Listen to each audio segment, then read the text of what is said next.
මම අල්ලස දූෂණ නාස්තිතරේ පුරවැසි බලයේ සභාපති ජාමනී කමන්තුෂාර අද දිනේදී අල්ලස් කොමිසමට පැමිණියා.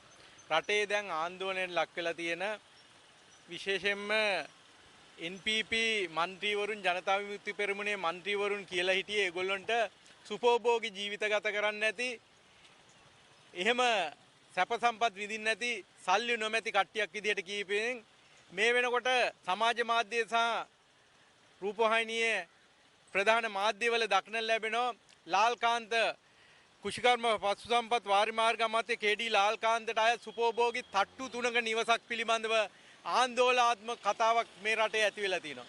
අපි කැමති ලාල්කාන්ත නෙම ඕනෙම කෙනෙකුට නිවසක් හදා ගන්නවට. හැබැයි නිවාස ඔවුන් ඊට ඉස්සෙල්ලා සමාජයේ රටේ ජනතාවට කියලා තිබුණු කරුණු අනුව මෙතරම් සුවිශාල කෝටි ගාණක නිවසක් මොහුට ලැබුණේ කොහොමද කියන ප්‍රශ්නයක් මතුවලා තියෙනවා.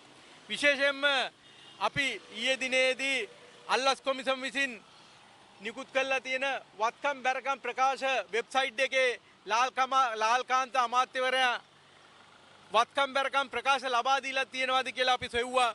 ඔහු කිසිම මේ වෙබ්සයිට් එකේ බලා ගන්න අල්ලස් කොමිසමෙන් නිකුත් කළා තියෙන වෙබ්සයිට් එකේ ලාල්කාන්ත අමාත්‍යවරයාගේ වත්කම් බැරකම් ප්‍රකාශ කොහෙවත් සටහන් වෙන්නේ අපිට හොයාගන්න බැරි වුණා.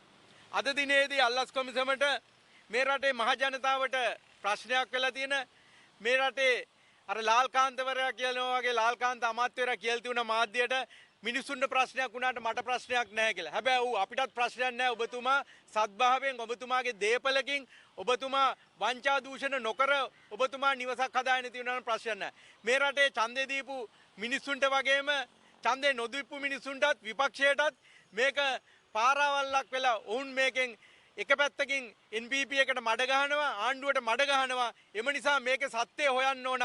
අල්ලස් කොමිසමට මේ සඳහා පැමිණිල්ලක් යොමු කරනවා.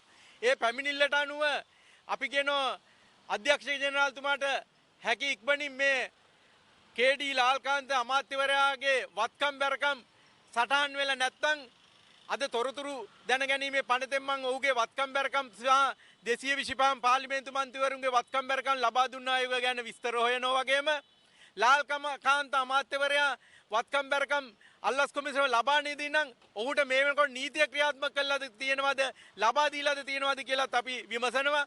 ඒ වගේම ඔහුගේ නිවස සහ ඔහුට අයත් තවත් දේපල තියෙනවද කියලා වහාම පුළුල් පරීක්ෂණයක් ආරම්භ කරලා මේ රටේ මහ ජනතාවගේ ඔහු සත්‍ය වශයෙන්ම ඔහුගේ ඉඩමක් විකුණලා කියනවා ඒක සත්‍ය නම් කිසිම ප්‍රශ්නයක් නැහැ. එහෙම නැතු අයථා විදියට ඔහුට ඔප්පු කරගන්න විදියට බැරි විදියට මේ මුදල් හොයාගෙන ඔහු සුපෝභෝගී නිවාස සහ තවත් අපි දන්නේ මොන ධනස්කන්ධ තියෙනවද කියලා උන්ට.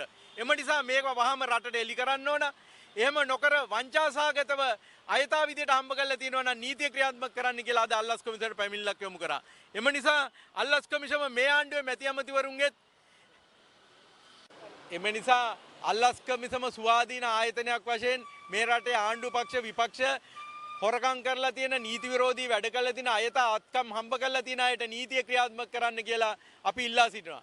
එම නිසා මේ රටේ මහ ජනතාව බලාපොරොත්තු වුණේ ලාල්කාන්තලා මේ රටේ මිනිස්සුන්ට වෛරය වගේ ඇති වෙලා තියෙන්නේ මොහුන් නිවසක් ඇදුවාම වෙන පක්ෂවලට වඩා මොහුන් රටට කියලා තිබුණේ ඔවුන් සුපෝභෝගී ජීවිත ගත කරන්නේ නැති ඔවුන් අල්පේච්ඡිත ජීවිත ගත කරන මේ රටේ මහ ජනතාවගේ ධනය හූරා කන්නේ. අපි දන්නේ මේක ඇත්තටම උන්ට සත්භාවයෙන් උන්ගේ පරම්පරාවෙන් ලැබිච්ච දේවල්ද කියලා හංගගත්තු ධනයක් උන්ට තිබුණා.